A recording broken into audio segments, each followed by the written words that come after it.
So, not sure if you guys heard about Anna Kasparian. She kind of sucks now and has been doing the grifter circuit, where I swear she's literally like one small step away from doing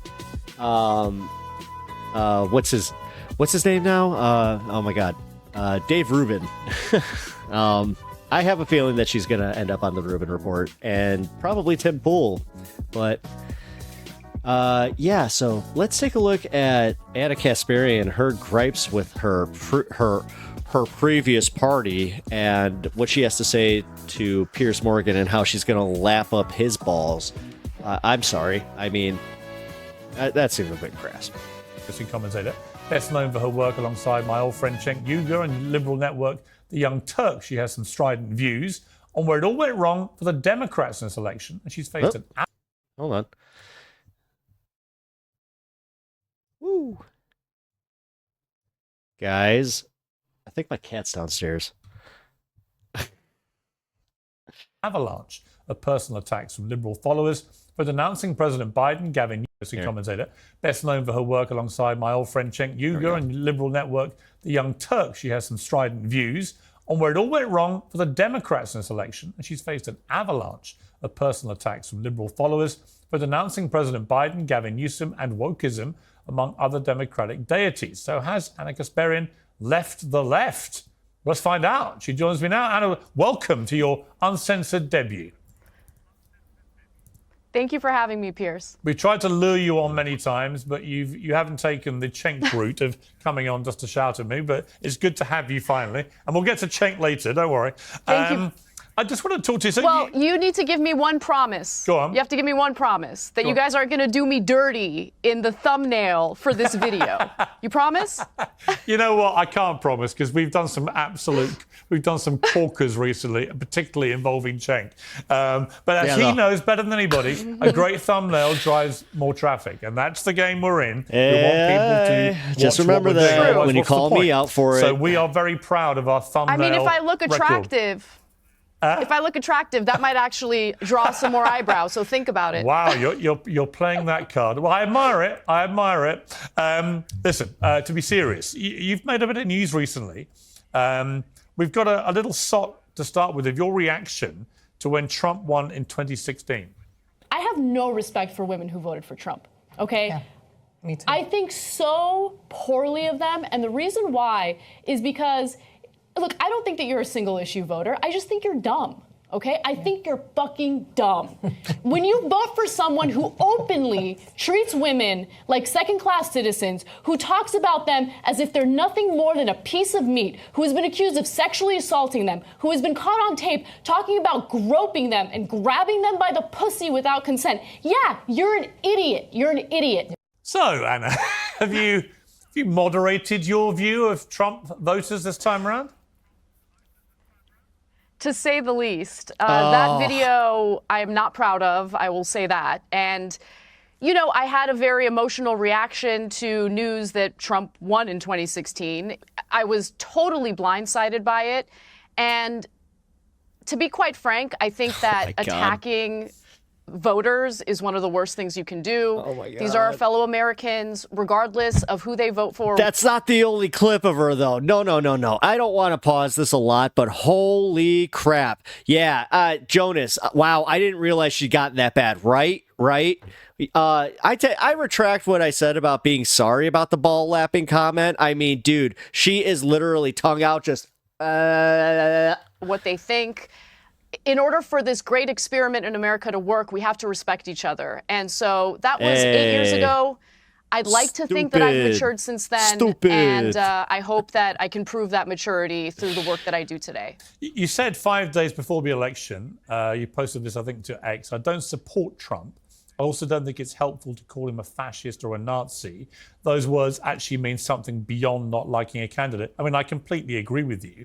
And I respected you for saying that, because actually the over-demonization of Trump, all it did was help him and damage the left anyway. I mean, it was just an act of self-harm, because most reasonable-minded people went, well, hang on, Hitler killed 12 million people. What are you talking about? Yeah, but the fact, like, honestly, the only reason I agree with it is because it gave him the ability to say this to every guest he has on.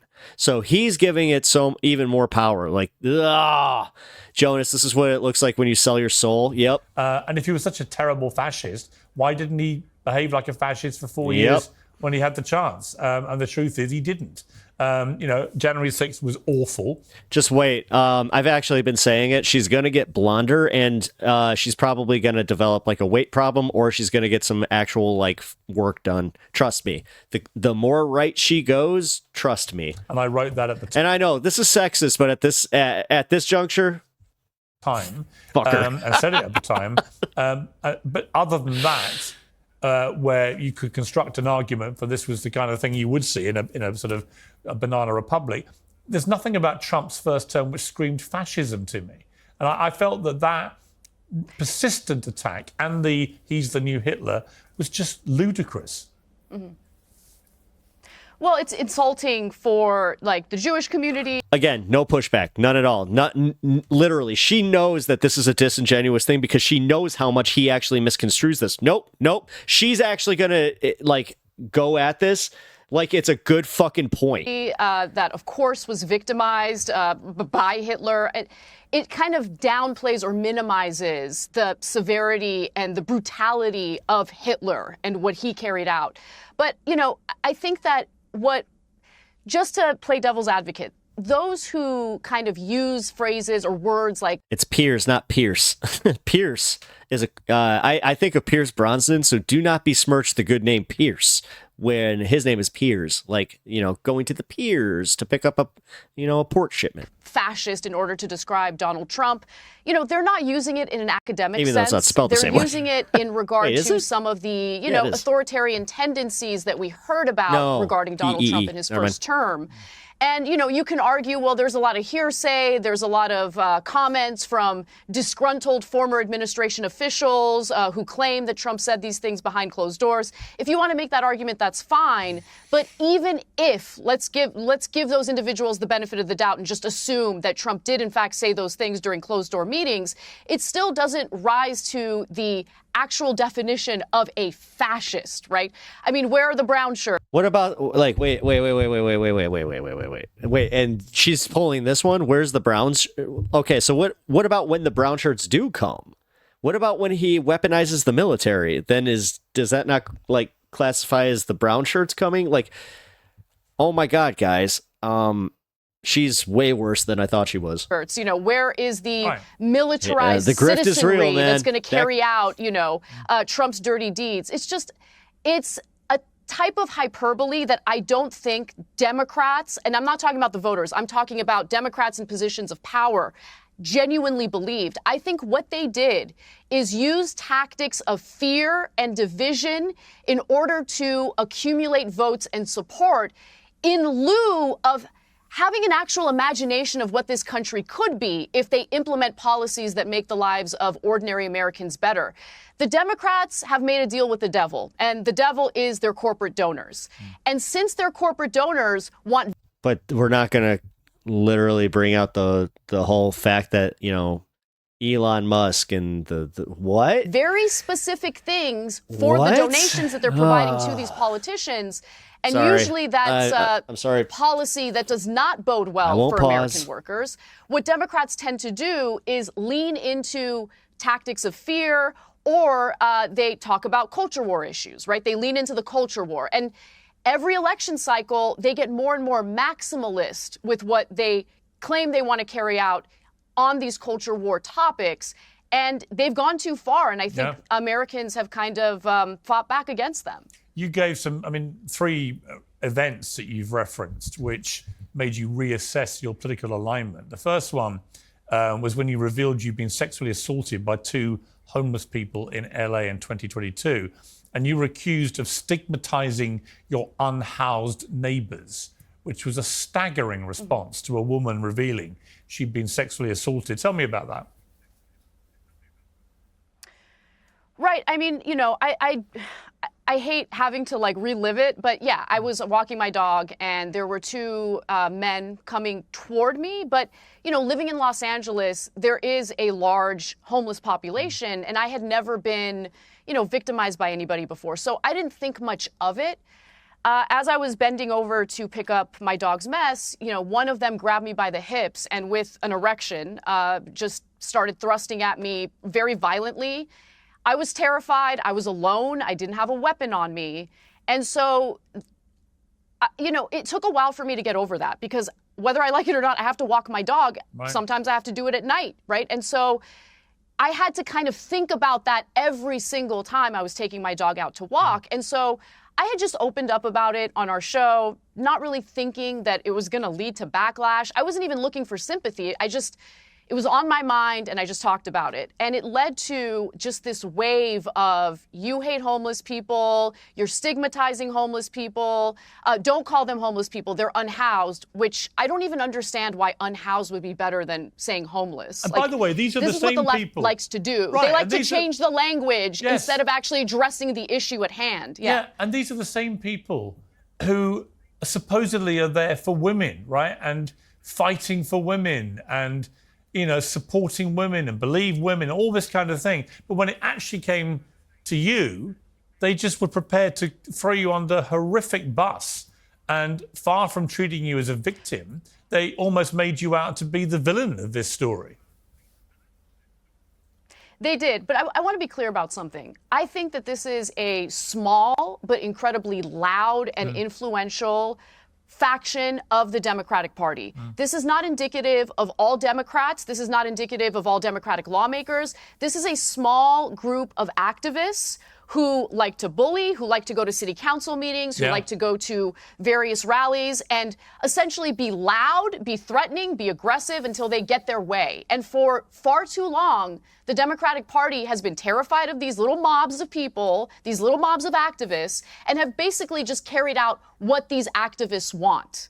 And I just think that they need to be a little smarter than falling prey to the whims of various activist groups because they are not representative of the majority of Americans. The majority of Americans, especially in a state like California, want homeless people to be housed, but they also understand that this issue is far more complicated than the housing first policy of throwing anyone who doesn't have a home into an apartment, right? Because the fact of the matter is we have severe mental health issues out on our streets right now, people who are struggling with severe drug addiction. Some of these people actually do have families to go to or homes to go to. They need a different type of service. They need rehabilitation, not harm reduction, where we're just passing out needles and crack pipes thinking that it's going to solve the problem. It has not solved the problem. It has made the lives of these individuals struggling on the streets far worse.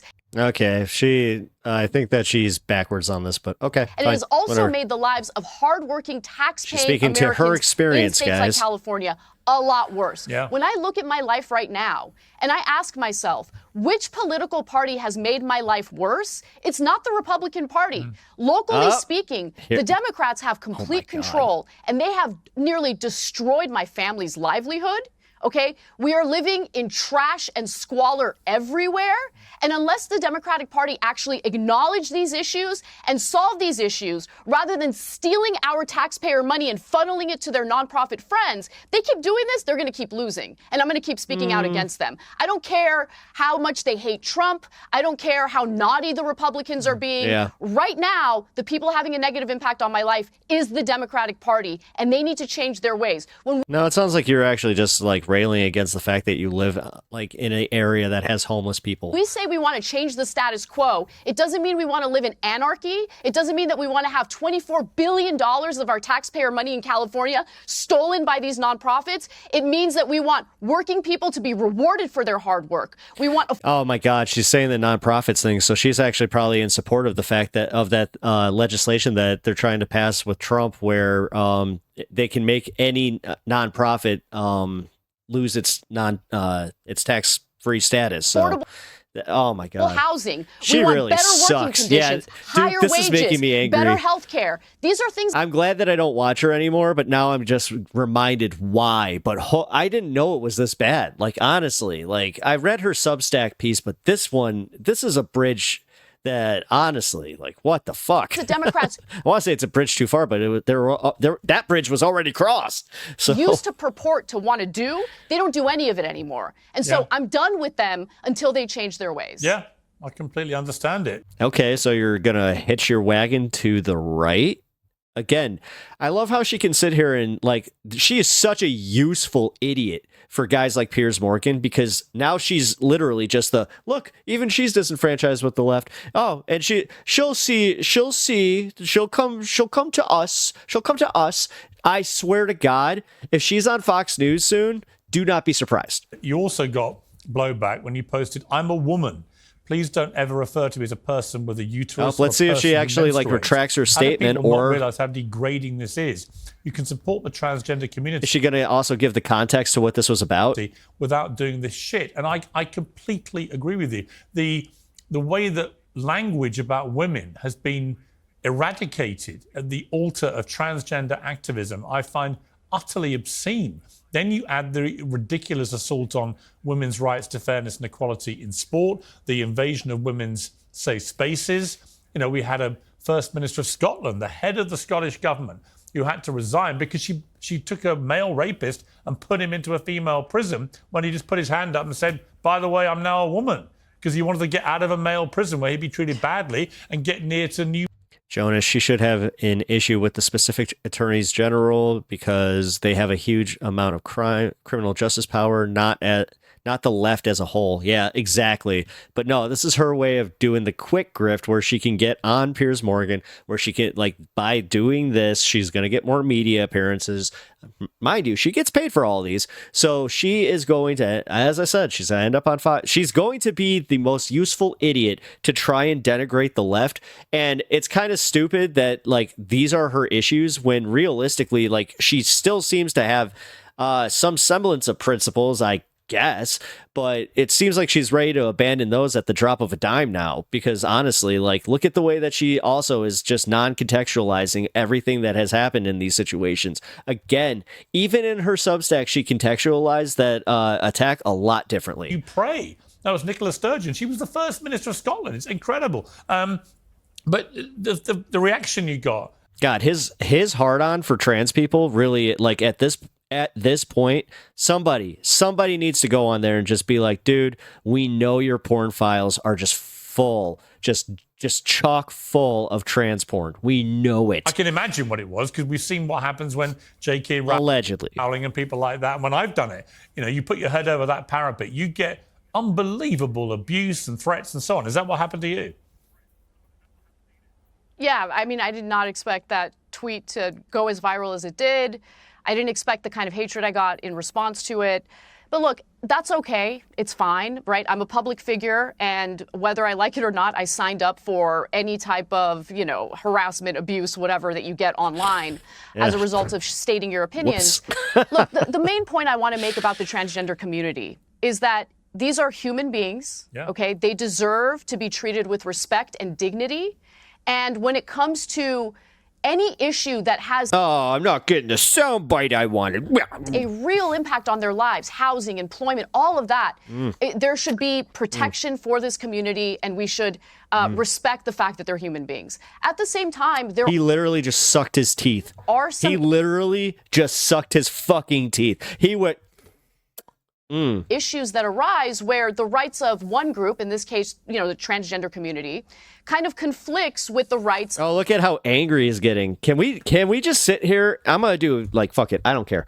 I'm doing a in-depth analysis on Piers Morgan's body language, and I don't even really buy into body language entirely, but this one is definitely a good case study, because look at him. His pursed, his jaw is clenched, and he's got his nostrils are flaring, his eyes are squinted, his body is in a very, very stiff of another position. Group, the rights of women.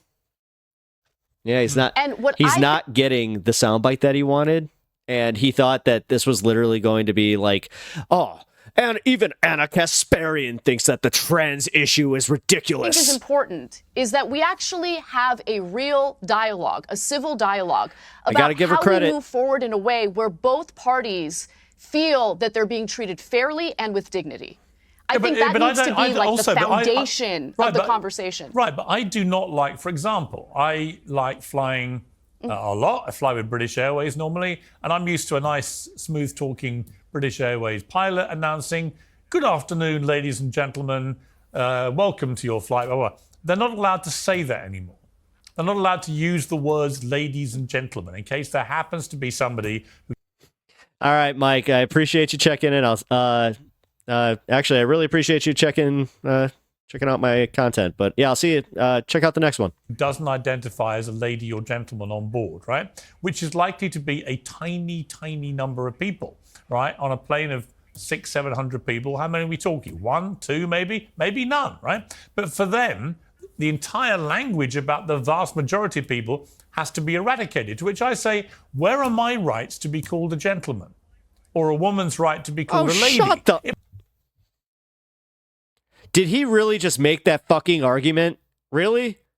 That is the dumbest argument that I have heard in any of this discourse.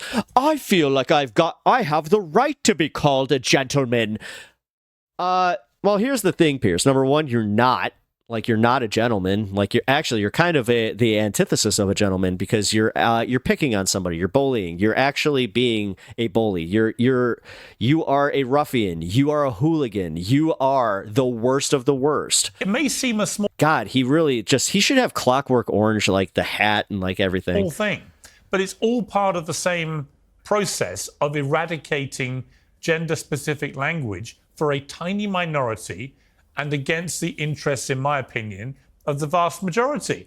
Where are our rights as the majority? Just say, hey, what's up, people? To actually Not have the that language hard. that we would like. Well, you're not going to get all the language that you would like, because that's called authoritarianism, jackass. Well, I was unfamiliar with that story. What do they say in lieu of ladies and gentlemen? They just use gender-neutral language, so I can't even remember. But it's like they call us passengers, and you know, it's all just very stilted. It sounds like you're harping on something that's incredibly stupid. As you now see in hospitals and schools and everything else. I mean, I know there's a girls' school in England, for example, which is actually called, I think it's the Altrincham School for Girls up in the north of England. But you're not allowed to call the students who go there girls. You know what's weird? My trans friends want to be identified as girls, as their gender of choice. So his argument is complete horse shit. Because there may be trans people offended, but they've kept the title of the school. No. What do you think trans people want to be called? Trans people? No, they want to be called their gender of preference. You fucking disingenuous asshole. I can barely stand to watch this content anymore, guys. I gotta say, it might be hard for me to continue to watch these Piers debates if he keeps harping on the trans issue without me being able to actually call him an asshole to his face, because this is getting egregiously bad. As a girls' school, so they sell entry to this school to prospective parents as a girls' school, but once your little girl goes there, no one will call her a girl, including the teachers. I really hope she calls him on this stupid thing. That makes no sense. If it's an all-girls school, why would it It's be ludicrous. a problem? I guess Obviously, if it's there ludicrous. might Yeah. be... Yeah, look, the way that I basically deal with He's this trying to do it. He's just trying to be like, yeah, what are you? See? Aren't you sick of them calling you a birthday person? I didn't get you the first time, but I'll get you this time. I have a team of producers that help me produce the Young Turks daily. And I always refer to my team as, or like if I'm texting them about an element I need for a story, I'll always text with, hey guys, I need X, Y, and Z. Most of the people in my team are actually women.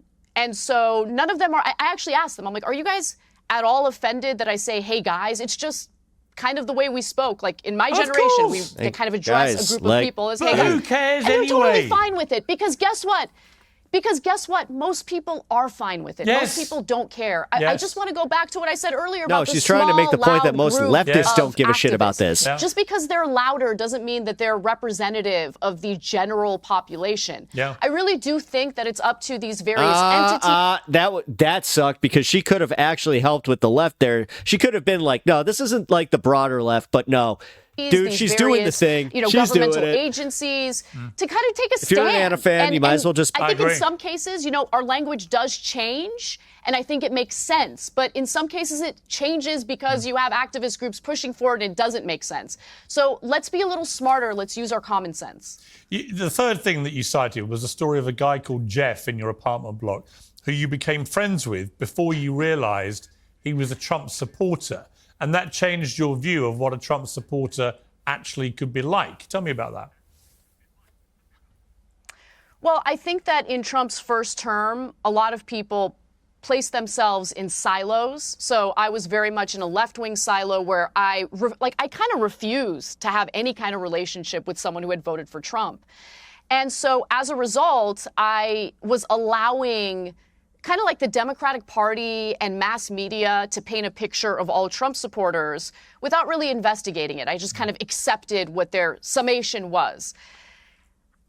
Jeff, who I love, and I kind of feel bad because now like a lot of people are talking about him and he didn't ask for me to mention him. But anyway, you know, I met him at a time when I needed help. Like I was moving into this building. My husband wasn't available. He was going to a fire academy training. And so at that time, I'm like lugging my husband's heavy bicycle up the stairs. And Jeff comes across and just says, can I? Distracting. I appreciate that, man. I was listening during my shift. Thanks for the content, mate. I'm glad that I could entertain you. Can I help you with that? He grabs the bike and he basically helped me move in. Sub to the channel. And this guy doesn't know me. This guy really had no reason to help me, but he dropped everything he was doing and decided to dedicate the rest of the day to helping me out, getting to know me.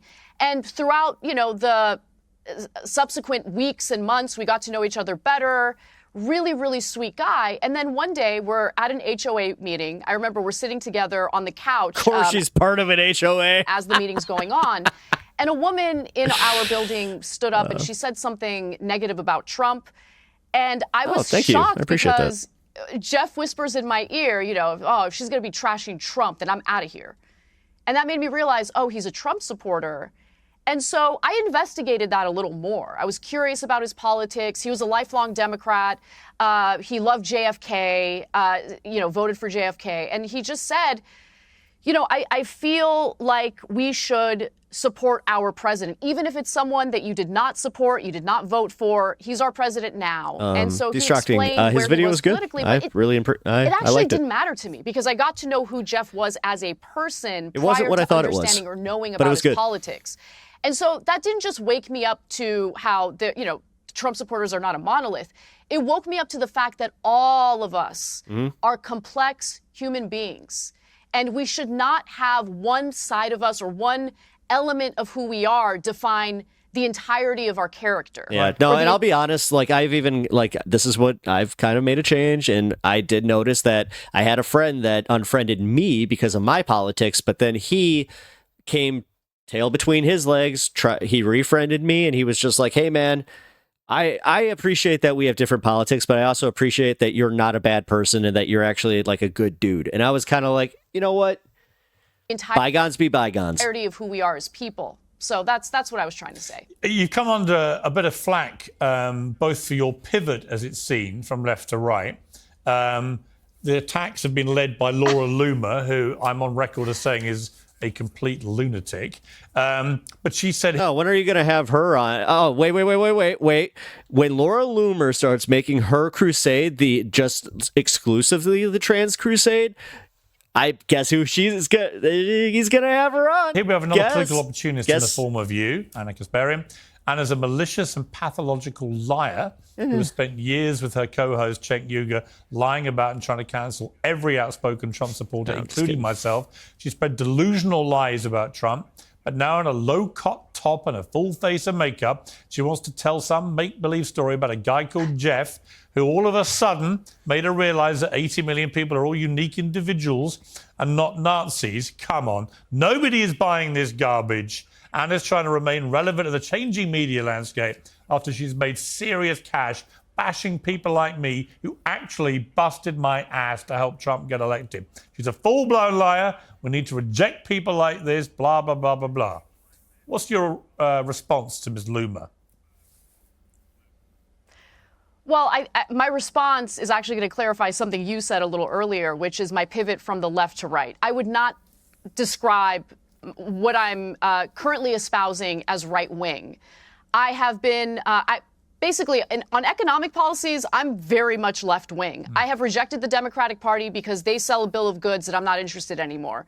Same with the Republican Party, generally speaking. Yeah. So you notice how he did this and then they cut? He's not getting the sound bites from her that he wanted, so now he's pissed. Consider myself unaligned. I was a longtime viewer of TJ. His earlier videos got me into anti-feminism for a few years. I'm glad he changed his politics around when I did. Nice. See, I always appreciate that. I always appreciate when somebody has grown in their politics and they can. And I always have appreciate that. moderated my views on a handful of some social 10 issues. minutes. So that's 10 where minutes. I am right T-minus now. 10 I really minutes. am unaligned. Give me Neither 1 political second. party represents my best interests. With that in mind, I think Laura Loomer is worried that I'm going to vie for some sort of role in Trump's White House or in the Trump ecosystem. And I just want to let her know I'm not vying for any of that. I'm very happy where I am at work. I don't want to push you out of whatever position you have in the Trump universe. Like, the fact that she brought up my physical appearance, I thought was interesting. I'm sensing a little bit of jealousy, if I may say. It seems like it. And I'm not really looking to roll around in the mud with someone like Laura Loomer. So No, I just want to I can't think let of her anything know worse. everything's going to be okay, Laura. Yeah, I think of all the know. million things you could suggest that I might least want to do, number one would be rolling in the mud with Laura Loomer. But what people have said is they said you were quite outspoken. I'll play it to you. This is what you said when Dave Rubin pivoted. Let's have a look. There has been this prevalence of prominent figures who identify as the left, right, or on the left, who then later start to, cozy up to right-wing figures, and then it turns out that they completely move to the right wing because they're essentially paid to do it. They're used as tools by the right wing to essentially spew right-wing talking points while purporting to still be on the left. In fact, Dave Rubin's a great example of that. Dave Rubin used to work with us. He identified as someone on the left. Yeah, go ahead. Forgive me, Anna. Dave Rubin made a video for PragerU, Why I Left the Left. Oh, I know. He does not, in fact, state to the world that he's still on the left. I don't know who you have in mind, so I can only address the one name that you gave. So, I mean, have you pulled a Rubin, as some people suggest? I mean, I'm still pretty left-wing, and I'm still working at the exact same place. Look, I don't know. Maybe I was wrong about Dave Rubin, but I just felt that he, first of all, after he left TYT, he did lie about us, and that bothered me because we were still friends, and I didn't understand what was going on. So I was discombobulated about what was happening with Dave after he left TYT. He did leave on good terms, so it was weird.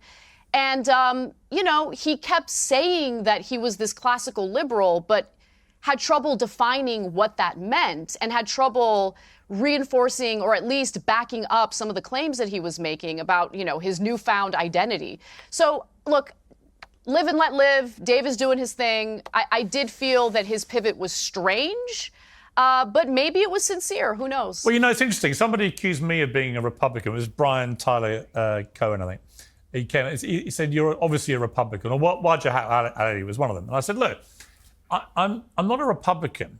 I'm somebody who identifies as liberal, but who has increasingly felt in recent years that I have absolutely nothing in common with modern day far left woke supposed liberals whose whole behavioral pattern is not remotely liberal. It's actually a form of modern day fascism, which is incredibly ironic given that they would say fascism is the one thing they hate most in the world. And I think actually one of the funniest things to see was David Pakman get called out by Dave Rubin, where he's just like, maybe our kids could meet. I want to go to dinner with you again. I feel a bit like Bill Maher and people like that who become more popular actually to conservatives because they said the same thing. And I'm kind of like that, where I would say I'm probably a centrist now. I don't identify as to the right or conservative, but I have nothing in common with the woke left at all. I find them preposterous people.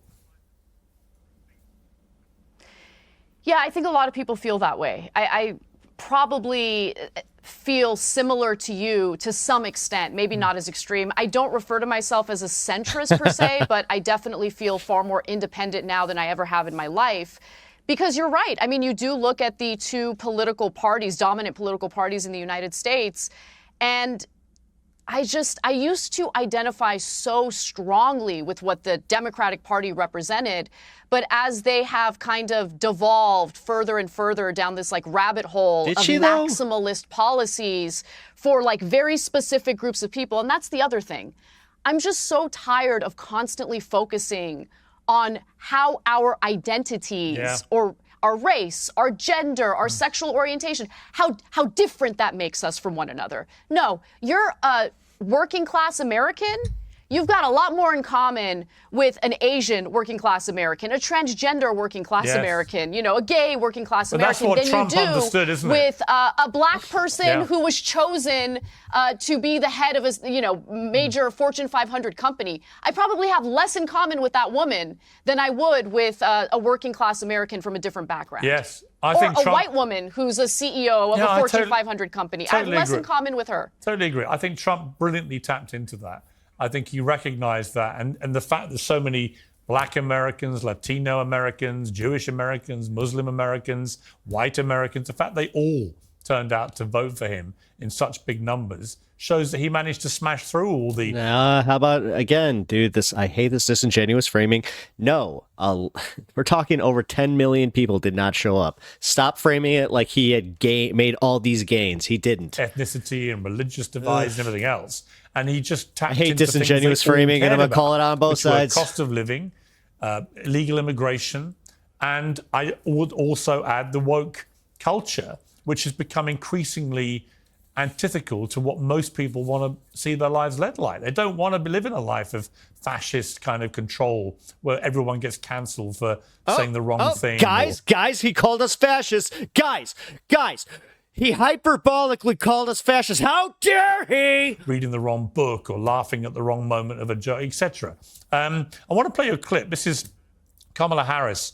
For some inexplicable reason, the Democrats put out this clip last night of Kamala Harris, which is, I can't even imagine the logic other than chucking it under a bus. Let's take a look. I just have to remind you, don't you ever let anybody take your power from you. You have the same power that you did before November 5th. And you have the same purpose that you did. And you have the same ability to engage and inspire. So don't ever let anybody or any circumstance take your power from you. I mean, she just looked like a broken woman to me. This was the woman who was selling us joy, I'll admit who that. looked utterly miserable, still talking in a kind of generalized word salad way. And also and talking nonsense because, of course, the Democrats just took a massive drubbing and it's on her watch. So, of course, they're all going to feel that not as confident and strong as they were before. They need a radical rethink, I think, the Democrats. But it was kind of sad, wasn't it, that video? I mean, I thought it was kind of funny. Like, I see myself as a 22-year-old at 3 a.m. at a bar talking to a best friend. Yeah. Okay, that's what I sound like. Yes. Don't let anybody take your power away from you. So, like, okay, but... I still believe in you. There is I still believe in you, exactly. But putting that aside, there's a part of me that feels a little bad for Kamala Harris because I do feel... By the way, load them up. We're about to be doing a smoke session in about a minute and a half. Feel that she was basically set up to lose, right? I mean, you have Joe Biden coming out of the gate saying that he's going to tap a black woman for his VP. When you do that, what it signals to the rest of the country is that, you're gonna pick a token to make a point, and it's not based on merit. And I think that's an issue, and it doesn't look good. But then on top of that, really, the person who deserves a great deal of blame, actually the people who deserve a great deal of blame, is Joe Biden, who refused to drop out of the race, decided to run for a second term, even though he had promised not to run for a second term. I do agree with that. And all of the campaign officials surrounding him, who, by the way, just yesterday on Pod Save America, admitted that after Biden had that disastrous debate performance, they didn't have a plan B. They didn't engage in a plan B. The only thing they were hyper-focused on was keeping Biden in the race. How irresponsible is that? Because even if, best case scenario for them, Biden is somehow able to eke out a win, which, of course, now we know, based on their internal polling, that wasn't going to happen. It was not. But let's say if it did happen, they're totally fine with having an elderly man with that level of cognitive decline leading this country. They're okay with that? No, it's ridiculous. And then they want to fearmonger about Trump. I'm sorry, but the Democratic Party has lost its credibility entirely. Totally agree. There's some breaking news I wanted just to mention heads to up, you. guys. I'm going to be pausing it for just a little second here. Nominated to roles in Donald Trump's incoming cabinet. 4:20. I actually set a timer today. But here.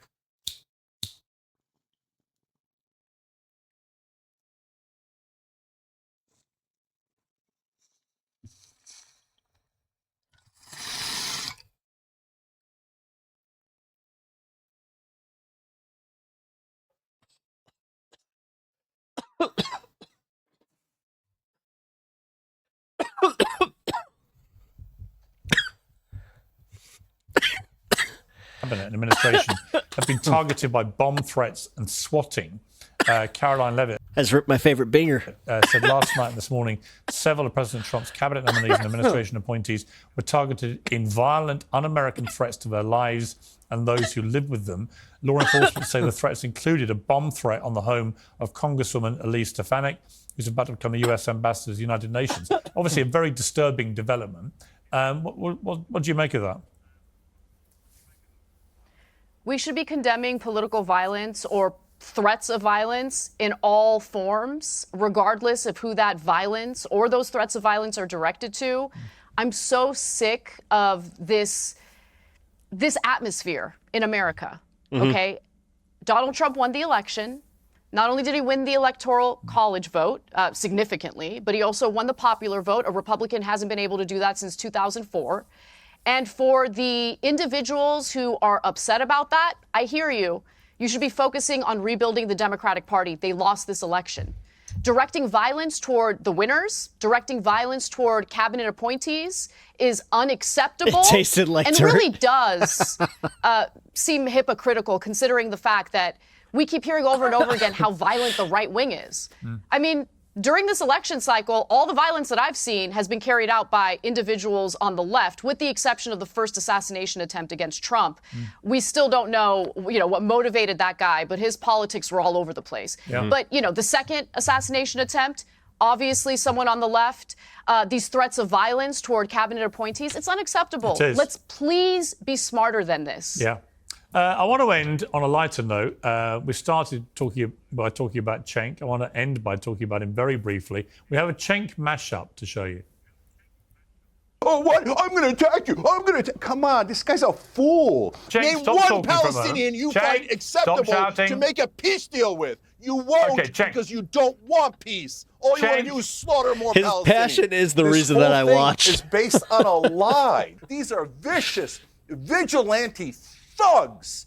And they have done more violence than all of the peace protesters in the country combined. Where are the arrests?